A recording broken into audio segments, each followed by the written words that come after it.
Hi guys. It has been a weird couple of days. Um, I still had to wind up paying $36. It seemed no matter what I did, the universe decided I was going to pay an NSF fee. Monday night was my last night for my job, and I didn't feed the kiddos. I didn't do any of that. By the time I finally fell asleep on Monday, I was so wiped. It wasn't even funny. It was like 2 o'clock in the afternoon by the time I finally fell out. I was so tired, I couldn't sleep. Um, Talked to my mother, let her know the situation. Um, I don't think she was very happy. uh, she asked why she didn't know about it, but she's never really interested. So it was one of those things. I'm like, well, you call this number next week. It's not going to be here. Um, so she called on Monday. I got to sleep around 2. Hubby had to take care of the kiddos. I finally woke up around 10 and discovered this NSF fee sitting in my bank account. Oh my God. Um, but I did get paid, and I got my W 2 from Manpower, which means I'm just waiting for my W 2 from one other place, and I can file taxes. Um, which will probably take about a month to get to us because of, new things that are being implemented looking for fraud amongst poor people. Oh, there you go. Um, but getting paid and getting my W 2 was pretty much the best things that happened so far this week. Um, I went to my job and it was my last night. Monday night was the last night. And I had to tell them that I would not be there for April Peak and why. Um, Stayed up all day yesterday so that I could get some sleep last night for all the good that it did me. It feels like I didn't sleep at all. Um, I have been calling St. Rita for 2 weeks. 2 weeks. They're not answering back. I had gotten in yesterday from, the last day of my job. I told my husband, I'm like, it's, 2 days.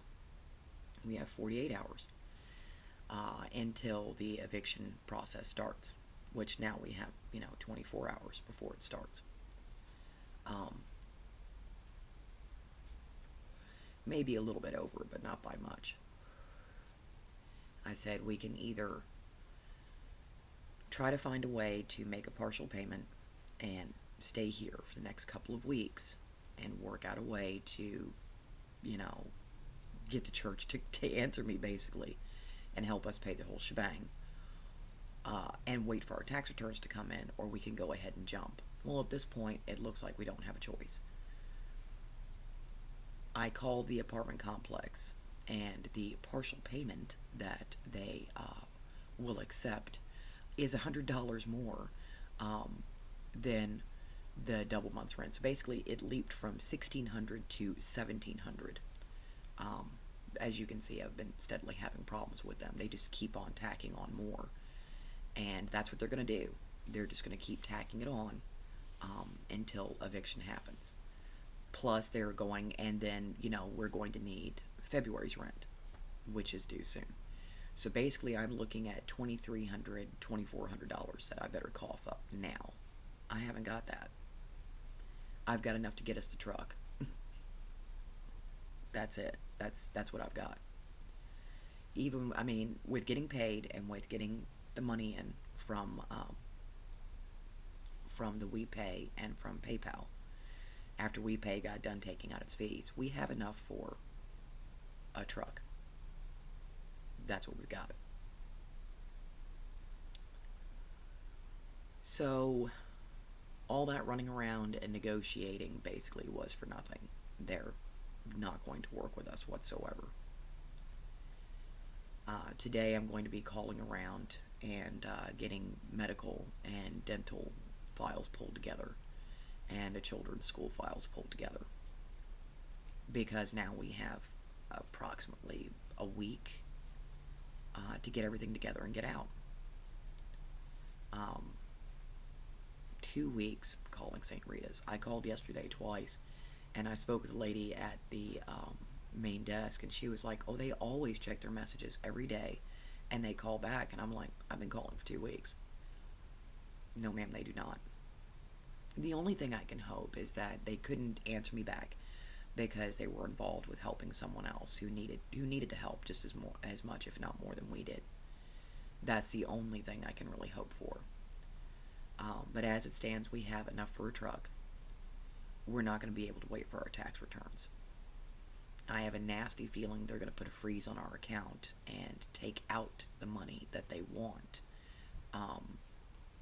when we get kicked out of here. Which means that we wouldn't even have enough for a truck. Which means we just won't have anything.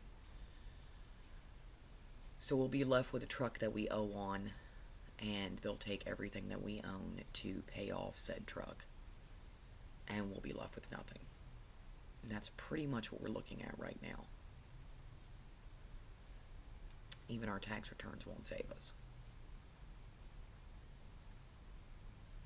I was hoping that we could get a hold of St. Rita.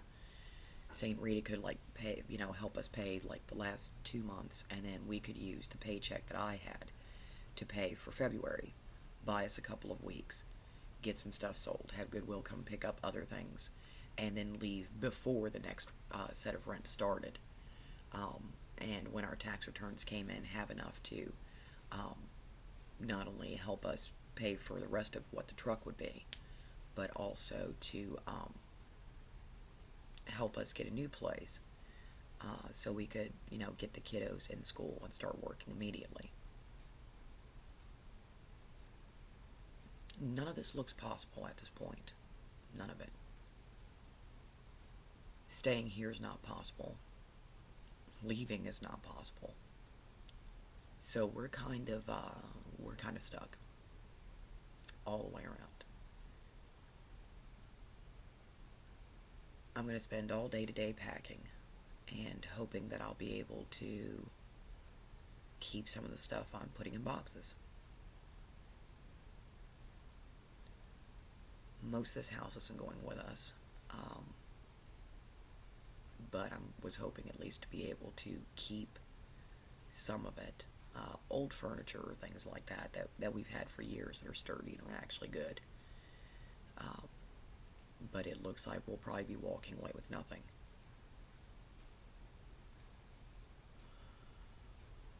Wow, that got depressing fast. So as you can see, I've been trying to do this post for a couple of weeks or a couple of days, and it just hasn't and it hasn't worked out well. To top it all off, they finally checked my samples for voice acting.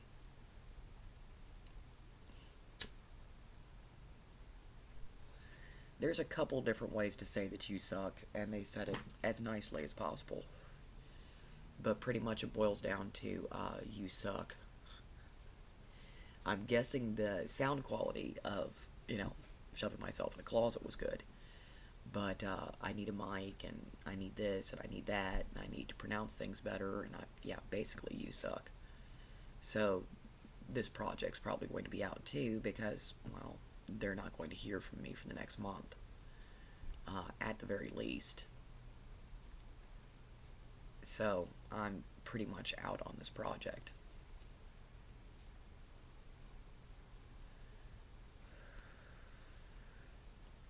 And that's been my day so far. The rest of my day is going to be spent making phone calls and getting what little of our lives are left pulled together so that when we're out of here on Monday, we're out. I'll try to update everybody as best as I can, but I don't even know if that will be possible. I don't know exactly what will be possible at this point. But I'll try to let everybody know exactly what's going on with us. You'll probably get, Livejournal voice things for a little bit as I call in from my cell phone, which I'm going to re-up. But beyond that point, I can't promise anything. I have absolutely no idea what's going to happen, if we're even going to make it there, if we're even going to make it out of here in one piece. So, just take good care of yourselves. Take good care of each other. Know that I am reading your posts. I haven't been commenting the last couple of days, and I do apologize for that. But do take care of each other and yourselves until the next time that I get a chance to talk to you. I love you all, and I shall see you all soon.